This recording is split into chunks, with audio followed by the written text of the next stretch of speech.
कि मुख्यमंत्री नीतीश कुमार जी के लिए अपनी व्यक्तिगत महत्वाकांक्षाओं से बढ़कर कुछ नहीं।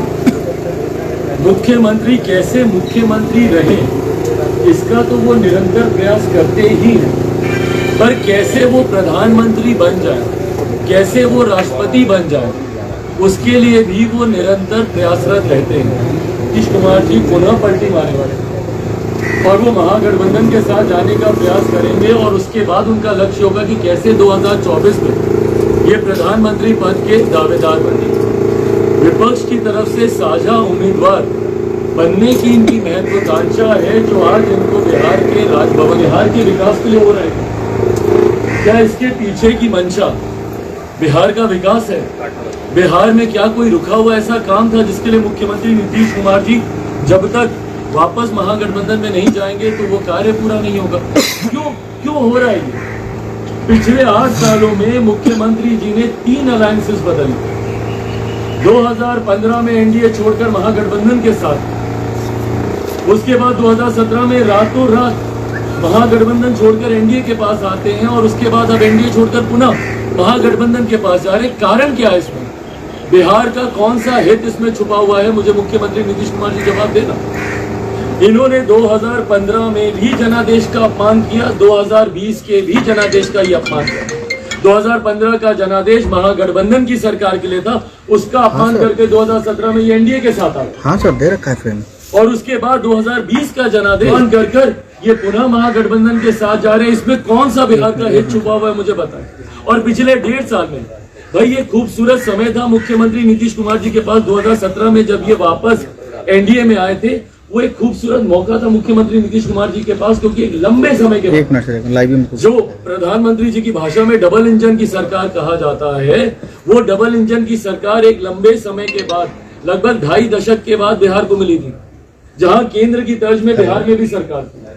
बिहार की विडंबना ये रही है कि एक लंबे अरसे तक केंद्र में कोई और सरकार, बिहार में कोई और सरकार, विरोधाभास ही उन सरकारों का इतना ज्यादा रहता है। जब बिहार में एनडीए की सरकार थी 2005 में, जब मुख्यमंत्री जी बनकर आए थे, केंद्र में यूपीए की सरकार थी, और जब तक केंद्र में यूपीए की सरकार केंद्र से हटी, एनडीए की सरकार बनी, तब तक मुख्यमंत्री जी महागठबंधन में चले गए। तो भैया 17 के मटेरियल ढंग से नहीं बन पाए, वो पीएम मटेरियल तक ही उनकी महत्वाकांक्षा सीमित नहीं थी, प्रेसिडेंट मटेरियल बनना चाह रहे। क्यों इन्होंने 6 अगस्त तक का इंतजार किया? भैया बताएं ना मुझे। क्या 6 अगस्त तक इनके भीतर, इनके मन में क्या ये महत्वाकांक्षा थी कि संभवतः मुझे उपराष्ट्रपति का उम्मीदवार बना दिया जाएगा, कुछ और नहीं तो भागते चोर की लंगोटी से भाई राष्ट्रपति नहीं बने तो उपराष्ट्रपति बन जाए? क्या ये महत्वाकांक्षा थी इनके भीतर? और अगर वो महत्वाकांक्षा नहीं थी तो 6 अगस्त के बाद रातों रात ऐसा क्या हुआ? मुख्यमंत्री जी की अंतरात्मा जागती है कई बार, पर उनकी अंतरात्मा तब ज्यादा जागती है जब जब इनकी कुर्सी डोलती है, जब जब मुख्यमंत्री पद इनको खतरे में दिखता है, मुख्यमंत्री जी की अंतरात्मा जागने लगती है। अब इनको पता था ना राष्ट्रपति बने ना उपराष्ट्रपति बने, अब इनको पता था कि सीएम भी ये ज्यादा दिनों तक नहीं रह पाएंगे, और 24 के बाद तो संभव ही नहीं है इनका सीएम। और उस वक्त मुख्यमंत्री जी ने क्या शुरू किया? बहाने तलाशने शुरू किए। आज मुख्यमंत्री जी को चिराग मॉडल याद आ रहा है। हाँ, चिराग पासवान मॉडल उनको याद आ रहा है, और डर इस बात का कि चिराग पासवान मॉडल पार्ट 2 कहीं रिपीट ना हो जाए। भैया जब वो चिराग पासवान मॉडल का जिक्र कर रहे थे तो हिम्मत थी तो सीधा बोलते ना कि कौन तैयार कर रहा था चिराग पासवान का मॉडल। चिराग पासवान के कंधे पर बंदूक रखकर आप दूसरों को निशाना बनाने का काम क्यों कर रहे हैं? भैया हिम्मत रखकर सीधा बोलिए कि भैया भाजपा ने क्या आपके साथ ही किया। भाई 2020 का निर्णय लोक जनशक्ति पार्टी ने किया। ये निर्णय मैंने लिया कि मुझे जनता दल यूनाइटेड के साथ चुनाव नहीं लड़ना है। भाई मैंने एक नीतिगत फैसला लिया, क्योंकि मेरा खुद बिहारी फर्स्ट विजन डॉक्यूमेंट पे मैंने काम किया था, और मैं मानता था कि भैया किसी भी गठबंधन में अगर आप जाते हैं तो एक परंपरा रही है गठबंधनों की कि आप साझा के पास पूर्ण बहुमत की सरकार है, वो अलग बात है। बट जब गठबंधन की सरकारें रही हैं, एक कॉमन मिनिमम प्रोग्राम तैयार होता है। मेरा नहीं विश्वास है भैया मुख्यमंत्री जी के साथ निश्चय पर। मैं चाहता था कि मेरा बिहारी फर्स्ट को उसमें ऐड किया जाए, क्यों नहीं मुख्यमंत्री जी ने ऐड किया। मुख्यमंत्री जी बोलते हैं कि भारतीय जनता पार्टी ने इनका अपमान किया। भारतीय जनता पार्टी ने इनकी तमाम बातें मानते हुए मैं भारतीय जनता पार्टी का कोई संरक्षण नहीं कर रहा हूं, पर जब ये बातें बोलते हैं तो इनको याद भी करना चाहिए भारतीय जनता पार्टी ने अपना गवर्नमेंट एजेंडा तक नहीं इनको दिया, जो मेरे लिए एक ऐतराज का विषय था।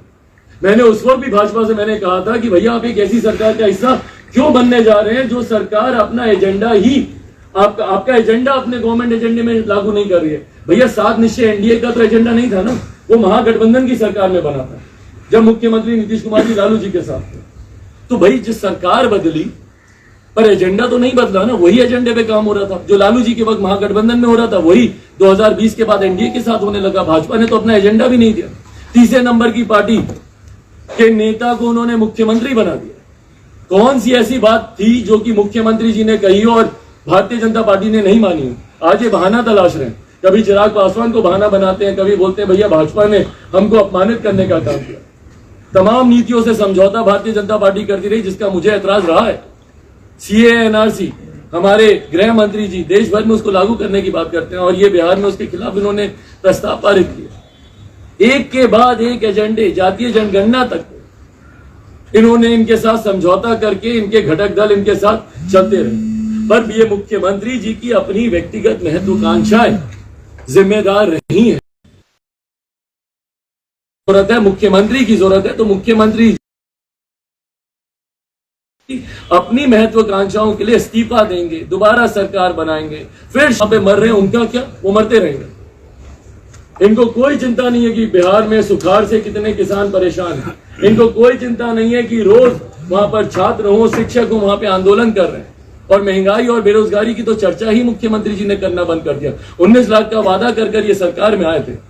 आज अगर 19 लोगों को इन्होंने कहीं पे नौकरी दे दी हो तो मुख्यमंत्री जी जो कहेंगे मैं हारने को तैयार। पर ये सरकार मुख्यमंत्री जी को, और आज मैं पुनः इस बात को बोलता हूं, जिनके साथ ये मिलकर सरकार बनाने जा रहे हैं, मैं उन लोगों को भी कहूंगा भैया आप लोगों का भी भविष्य ये खराब करने जा रहे हैं। मुख्यमंत्री जी जो नए साथियों के साथ आज सरकार बनाने की उम्मीद से महामहिम राज्यपाल जी से मिलने जा रहे हैं, ये उनका भी भविष्य बर्बाद करेंगे और बहुत जल्द पुनः ये उनको भी धोखा देंगे। मुख्यमंत्री जी किसी के सगे नहीं भैया, जिसके साथ ये रहे सबसे पहले इन्होंने उसी को ही खत्म करने का काम किया। कल मैंने अपनी प्रेस वार्ता में एक उदाहरण दिया था कि जिस तरीके से कंस मामा ने मां देवकी के तमाम बच्चों का एक एक एक एक एक एक करके वध किया। क्यों? क्योंकि कंस को अपने प्राणों का डर था, मुख्यमंत्री जी को अपनी कुर्सी का डर। और उसके बाद आरसीपी जी जो इनकी पार्टी की रीढ़ की हड्डी, 5 बार मुख्यमंत्री जी ने अगर मुख्यमंत्री पद की शपथ ली है तो उसमें सबसे बड़ा योगदान आरसीपी जी का रहा। तो कौन सा ऐसा इनका अपना है जिनको इन्होंने धोखा देने का काम नहीं किया? और आज भी मुख्यमंत्री जी जिनके साथ जा रहे हैं इनको भी बहुत जल्द पुनः धोखा देंगे ये। और ईमानदारी की बात है भैया, आज आप लोग के माध्यम से मैं आग्रह करना चाहूंगा और मैं तमाम उन लोगों से भी आग्रह करना चाहूंगा जो कहीं ना कहीं इस निर्णय को लेने में एक अहम भूमिका निभाने वाले हैं। आज की तारीख में जिस तरीके से जनादेश का अपमान कर कर सरकारों को बनाया गया, जरूरी है एक फ्रेश मैंडेट लेने की। जरूरी है कि बिहार चुनाव में जाए और जनता फैसला करे भैया कि कौन सही है कौन गलत है। और मैं मुख्यमंत्री जी से आग्रह करूंगा, लगभग 2 दशक होने को आए, अब तो हिम्मत कर लीजिए मुख्यमंत्री जी, एक बार तो बिहार में चुनाव अकेले लड़ लीजिए। जिस प्रदेश के आप 5 बार मुख्यमंत्री रहे, लगभग 2 दशक से आप उस प्रदेश के मुख्यमंत्री हैं। गठबंधन कोई भी, मुख्यमंत्री आप रहे हैं। उनका वो वीडियो आप लोग कहेंगे तो मैं आपको फॉरवर्ड कर दूंगा, चाहेंगे तो आप देख लीजिएगा। उस वीडियो में ललन सिंह जी खड़े होकर भाषण दे रहे हैं कि मुख्यमंत्री के पेट में दांत है। यह आविष्कार उन्होंने किया और आज उनके सबसे बड़े संरक्षक बने हुए हैं। यह मुख्यमंत्री जी ने विकास की इतनी बड़ी रेखा खींची। कौन सी विकास की रेखा खींची मुझे बता दें। इन 17 सालों में एक बिहार के लिए जो काम मुख्यमंत्री जी ने किया हो, एक काम गिना दे कम से कम। मैं 2, 4, 5 की बात ही नहीं कर रहा, एक काम गिना दे। विकास की रेखा, विकास की बात करते हैं, विकास इन्होंने ये किया ना कि एक दिन में वहां पे 15-15, 20-20 मर्डर होते हैं। बोलते हैं कोई और इससे बड़ी विकास की रेखा खींच के दिखाए, तो क्या 25 मर्डर करे कोई, तब आपसे बड़ी विकास की रेखा बनेगी? आपने अगर 5,000 करोड़ का घोटाला किया है 7 निश्चय में, तो क्या उसके 10,000 करोड़ का घोटाला करे आपसे बड़ी विकास की रेखा खींचने के लिए? तो ये कोई इनके लिए सिद्धांत मायने नहीं रखते। और आज के बाद मुख्यमंत्री जी की क्रेडिबिलिटी जीरो है। जो मुख्यमंत्री अपनी बातों का नहीं, जंगल राज को कोसते हुए विकल्प बनकर आए थे 2005 में जंगल राज का, और उसी जंगल राज के साथ मिलकर इन्होंने सरकार बना दी। लोकतंत्र के मंदिर में खड़े होकर इन्होंने शपथ खाई थी कि मिट्टी में मिल जाऊंगा, भाजपा के साथ नहीं जाऊंगा। उसी भाजपा के साथ 2017 में ये चले। तो कैसे कोई विश्वास रखेगा ऐसे मुख्यमंत्री पर, जो मुख्यमंत्री खुद अपने शब्दों पर नहीं टिके। और इसीलिए मैं चाहता हूं कि भैया एक फ्रेश मैंडेट के लिए बिहार को चुनाव में जाना चाहिए। आज की तारीख में बिहार में राष्ट्रपति शासन लागू होना चाहिए। ये जोड़ तोड़ की सरकारें इस तरीके से बनाना, आपका मन करेगा तो 4 दिन इनके साथ रहेंगे, फिर मन करेगा 4 दिन उनके साथ रहेंगे, फिर मन करेगा 4 दिन। मजाक चल रहा है क्या बिहार में सरकार को लेकर? कभी इनके साथ कभी उनके साथ। भैया आपकी कोई नीति, आपका कोई सिद्धांत, आपकी कोई विचारधारा है कि नहीं? अभी तो मुख्यमंत्री जी ने फिर भी किसी तरीके से जोड़ तोड़ करके 43 सीटें जीत ली थी। अगली बार लिख कर ले लीजिए 0 पर जनता दल यूनाइटेड, और यूनाइटेड तो रही नहीं, डिवाइडेड ही होगी, पर ये जनता दल यूनाइटेड 0 पर आउट होंगे मुख्यमंत्री नीतीश कुमार। और 2024 में जो प्रधानमंत्री बनने का ये सपना देख रहे हैं, मैं तमाम विपक्षी दल के नेताओं को बताऊंगा, भैया ये मुख्यमंत्री किसी के नहीं रहे। इनमें से ही कईयों को धोखा देकर अपनी अपनी कुर्सी बचाने के चक्कर में उन्हीं के सर पर पैर रखकर ये आगे बढ़े। तो ना कोई विपक्ष का नेता इनके ऊपर विश्वास करेगा। पर मैं अपनी पार्टी की तरफ से मैं जरूर ये मांग करूंगा कि बिहार में इस तरीके की जोड़ तोड़ की सरकार बनना कतई उचित नहीं। और ये अगर आज नहीं होगा तो भाई 2-4 महीने में हो ही जाएगा।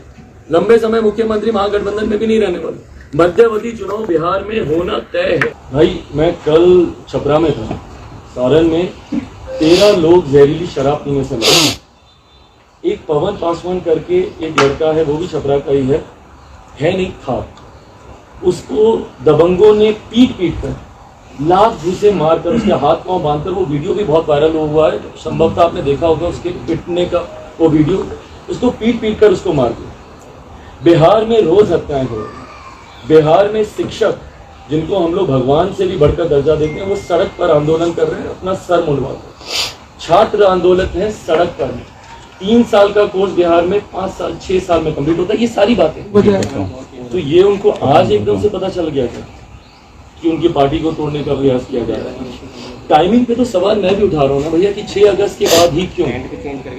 6 अगस्त तक तो सब ठीक था। अगर आपको पहले पता था कि आपकी पार्टी को तोड़ने का प्रयास हो रहा है, चिराग पासवान पार्ट 2 पे काम किया जा रहा है, तथाकथित जो बातें जिन शब्दावलियों का ये इस्तेमाल करते हैं, तो आपने भैया राष्ट्रपति उपराष्ट्रपति तक तो आप समर्थन देते रह रहे थे। क्या तब तक आपके भीतर कोई उम्मीदें बाकी थी? आपको कुछ उम्मीद थी कि आपके लिए कुछ होने जा रहा है या आपके लिए कुछ करने जा रहा है? बहरहाल भाई तमाम बातों का जवाब सिर्फ एक ही है, सिर्फ अपनी कुर्सी के लालच। मुख्यमंत्री जी का हर फैसला सिर्फ और सिर्फ अपनी कुर्सी को केंद्रित करते हुए ही वो लेते हैं, इसके अलावा कुछ और मायने नहीं रखता। पशुपति पारस जी ने कहा है, चिराग जी पशुपति पारस जी का एक सवाल था, उसी के संदर्भ में मेरा दूसरा सवाल है। उन्होंने कहा है कि चिराग पासवान के लिए एनडीए में कोई जगह नहीं, कोई उपाय नहीं है, क्या वर्षा या कृषि सुखाना समय निकल चुका। अपने आप को बोल रहे हैं कि मैं अपनी एनडीए का पास हूँ और केंद्रीय मंत्री हूँ, नरेंद्र मोदी के साथ ही मैं रहूँगा। चिराग भाई ऐसा क्या है कि बीजेपी खेमे में मातम है, लेकिन आप उत्साह से लबरेज हैं कि अब बिहार में असली परिवर्तन होगा? तो मैं कहाँ उत्साहित हूँ भैया? आपने कहा कि 0 पे आउट। मेरा आक्रोश आपको दिखाई नहीं दे रहा। मैं तो चिंतित हूँ कि आज की तारीख में जब बिहार में सबसे ज्यादा सरकार की जरूरत है, मेरे मुख्यमंत्री इस्तीफा देने लगे। नई सरकार का गठन की वो बात कर रही है। ये समय है क्या इन सब चीजों का? आज बिहार सुखाड़ से प्रभावित है। बाकी समस्याएं तो अगर एक बार के लिए आप भूल भी जाएं, बेरोजगारी और महंगाई को अगर आप एक तरफ रख दीजिए, तो आज की तारीख में जब बिहार में सबसे ज्यादा सरकार की जरूरत है, आप पिछले 1.5 साल से देख लीजिए ना क्या चल रहा है बिहार में सरकार में। कौन सी नीतियों पे काम हो रहा है बिहार के डेवलपमेंट को लेकर? काम तो सिर्फ ये राष्ट्रपति बनेंगे, ये उपराष्ट्रपति बनेंगे, ये प्रधानमंत्री बनेंगे, महागठबंधन में जाएंगे तो भी यही मुख्यमंत्री रहेंगे, एनडीए में आएंगे तो भी यही मुख्यमंत्री रहेंगे, वापस महागठबंधन में जाएंगे तो भी यही मुख्यमंत्री। इसके अलावा चर्चा और कहाँ हो रही है? किस चीज की चर्चा हो रही है? आपने बोला, जो मैं ये कह रही थी, आपने कहा ठीक से सीएम नहीं बनता है तो पीएम मटेरियल क्या बनेंगे। नीतीश कुमार ने जब पिछला विधानसभा चुनाव लड़ा था, मैं कहा था ये मेरा आखिरी चुनाव है। आपको याद हो अपने आखिरी भाषण में उन्होंने ये बात की। तो उसको अब आप किस तरह से देखते जब उनकी पार्टी के नेता ही उनको बोल रहे हैं कि देश आपका इंतजार कर रहा है। और दूसरा कि आपको ये जोर शोर की राजनीति गलत लग रही है बिहार में, तो जो मध्य प्रदेश में हुआ, जो अभी हाल ही में महाराष्ट्र में जोर तोड़ से हुआ, क्या वो राजनीति सही गलत है? सब गलत है। और मैं हमेशा में इस बात का पक्षधर रहा हूं कि जब भी अगर अविश्वास सरकार में के घटक दलों के भीतर उत्पन्न होता है तो जोर तोड़ से सरकार बनाने से बेहतर है आप नया जनादेश लेकर।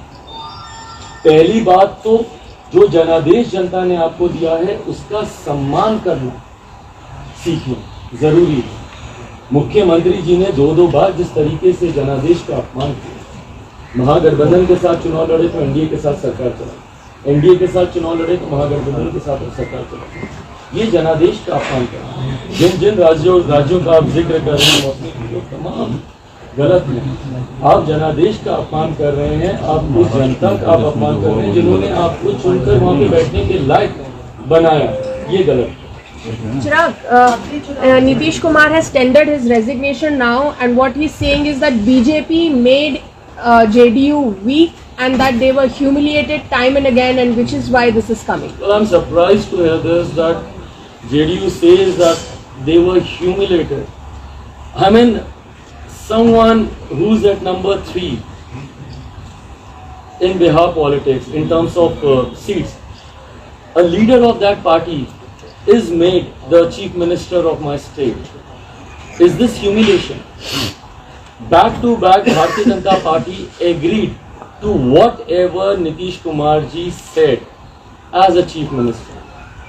Back to back, Bharatiya Janata Party compromised with their policies just to support Mukhyamantri Nitish Kumar ji.